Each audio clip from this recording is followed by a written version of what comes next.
What's up guys? Today I just wanted to talk to you about these Chaco Z sandals. These are one of my favorite shoes for camping, for hiking, and definitely for aquatic based activities. I've done a lot of rafting in these, I've done a lot of paddleboarding in these, and they hold up great. As you can see, the bottom of the sole has a lot of grip to it. I've been using these for about 4 years now, and they hold up great. They grip onto everything, rocks or the top of a boat or a raft. They just hold on to everything really nicely. There's also a nice amount of grip on the bottom of these, so if you are in the water, they hold onto your foot really nice. The straps also have a couple different configurations.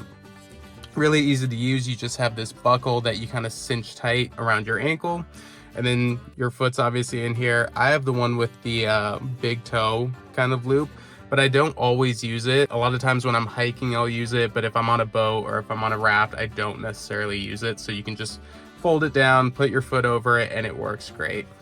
Also has a lot of foam padding right underneath the heel of the shoe, which I think just helps, your body feel a little better. I have some back issues, and this just helps everything stay nice and aligned. If you're looking for a really great camping shoe or aquatic shoe, I would highly recommend these Chacos. These have been working for me for a really long time, and I expect them to go still a really long time after. As always, you can find an affiliate link in the description below if you want to check this product out yourself.